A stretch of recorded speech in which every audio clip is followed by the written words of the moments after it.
Bienvenue à ce JLF, Jésus l'a fait, Jésus le fait pour moi. Béni soit son nom pour ce jour glorieux où il nous donne la vie en abondance. Et nous avons la joie d'accueillir un frère et je vais le laisser se présenter. Bonjour, je suis Jean-Claude, je suis dans ma 69e année et j'ai rencontré le Seigneur Jésus depuis une vingtaine d'années. Et depuis, ma vie a changé. Je suis père de 3 enfants. Et voilà, les présentations. Gloire à Dieu. Aujourd'hui, tu vas nous partager ton témoignage de conversion. On bénit le Seigneur et on a hâte de t'entendre. Alors, par où je vais commencer? J'ai 5 sœurs. Nous avons tous eu la même éducation. Nous avons été au catéchisme. Je peux dire que nous avions une famille chrétienne, oui. On rendait grâce à Dieu le midi avant de manger. J'ai été au caté, comme je l'ai dit. Chez nous, le dimanche, il y avait toujours un couvert en plus au cas où quelqu'un viendrait nous visiter le dimanche. Et c'était rare qu'il n'y ait personne. Ça, c'était une petite parenthèse. On a grandi comme ça. J'ai fait tout ce qu'il fallait faire au niveau de la religion, première communion, confirmation. J'ai grandi, je me suis marié, on a fait ce qu'il fallait à l'église, j'ai eu des enfants, je les ai tous fait baptiser selon ce que j'avais reçu. Et justement, lors du baptême de mon dernier enfant, une de mes sœurs, celle qui vient juste après moi dans la fratrie, est venue me voir et m'a parlé de Jésus, d'une façon que je n'avais jamais entendue.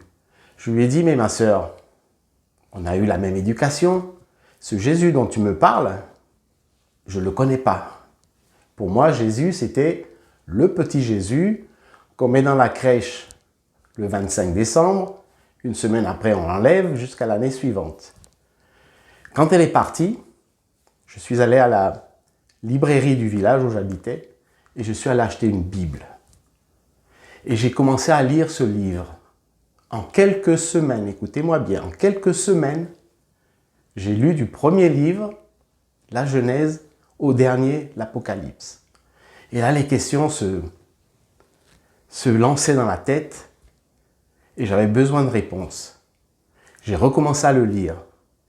Et ce que je vais dire ensuite, je ne voudrais pas que si nos amis catholiques entendent ce que je vais dire, je ne voudrais pas qu'ils pensent que je les critique. Je suis allé voir le curé qui avait baptisé mon garçon en lui posant la question « Pourquoi avez-vous baptisé mon fils ?» qui a 6 mois. « C'est votre foi », il m'a dit. Je dis « Lisez avec moi. Qu'est-ce qui est écrit là ? Ceux qui croient se font baptiser. Ceux qui ont cru se sont fait baptiser. Vous pensez que mon fils, à 6 mois, croit en quelque chose ? Non, mais c'est vous, c'est votre foi. Non, c'est écrit ceux qui ont cru. À partir de ce moment-là, j'ai arrêté de fréquenter l'église où j'allais. Parce que cette réponse ne m'avait pas convenu. Et je suis retourné le voir plusieurs fois, avec d'autres questions. Pourquoi on a des statues dans l'église ? Et ainsi de suite. Pourquoi est-ce qu'on fête Marie qui est montée au ciel? Montrez-moi où c'est écrit. Et bien sûr, il n'y avait pas de réponse. Et j'ai persévéré comme ça des années, 6 ans. Je n'allais plus à l'église. Dans la ville où j'habitais, il y avait un temple protestant. J'ai essayé. Je n'ai pas trouvé ce que je cherchais. Et pendant 6 ans, je suis resté à lire ma Bible. Un peu par moquerie, les collègues du travail à l'époque m'appelaient pasteur. Voilà, pour eux, c'était une moquerie. Et puis voilà, ça a poursuivi jusqu'au jour où la mère de mes enfants est tombée malade. Ça a été, difficile. Mon dernier, il avait à peine 5 ans. Il y a eu des prières par moi, je ne priais pas parce que je ne connaissais pas vraiment Jésus. Mais ma mère qui était venue me voir a fait venir à la maison un pasteur et toute une équipe de frères, de sœurs qui ont prié. Moi, j'écoutais sans rien dire, mais je faisais quand même confiance à Dieu parce que je lisais dans la Bible que Dieu avait guéri des malades. Donc je me disais, il va la guérir. 3 mois. Donc au bout de 3 mois, elle est partie. Ce jour-là, quand l'hôpital m'a appelé, je suis allé dans cette chambre et je l'ai vue allongée. Et si quelqu'un était rentré à ce moment-là dans la chambre et m'avait parlé de Dieu à ce moment-là, je crois que je l'aurais mis dehors et ça aurait été fini. Mais Dieu, dans sa grande sagesse, a fermé la porte et personne n'est venu. Donc j'ai pu lui dire ce que j'avais à dire.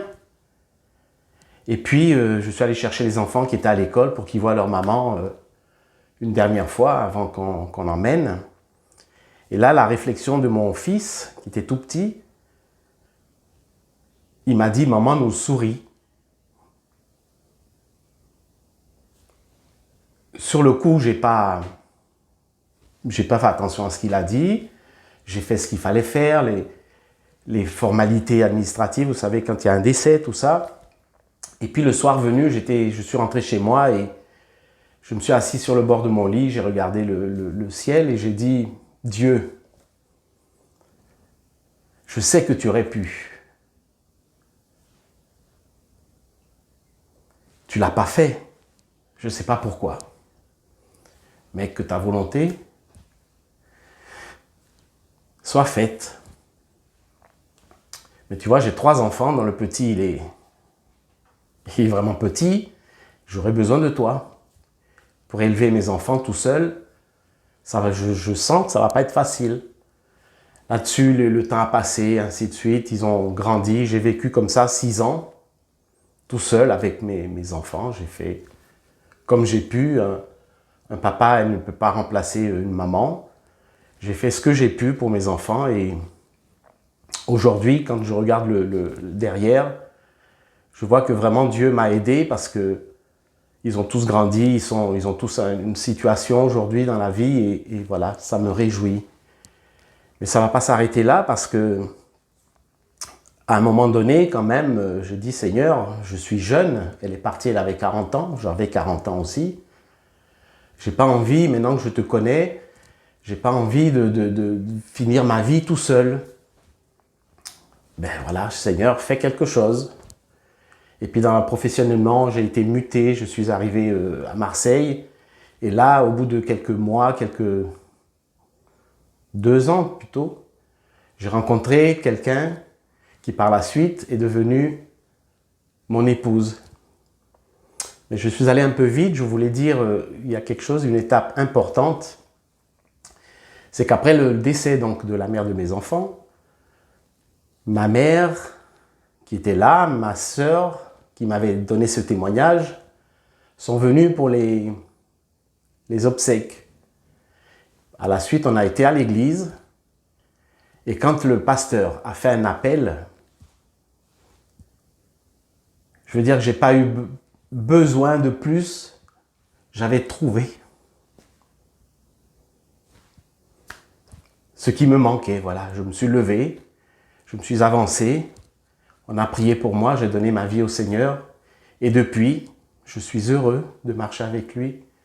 Depuis, je sers le Seigneur, je suis heureux et voilà, je fais de mon mieux pour apporter à ceux qui ne savent pas, à ceux qui sont perdus, malheureusement, il y en a beaucoup, leur apporter cette parole que j'ai lue dans la Bible qui dit, ce que Jésus dit, je suis le chemin, la vérité, la vie.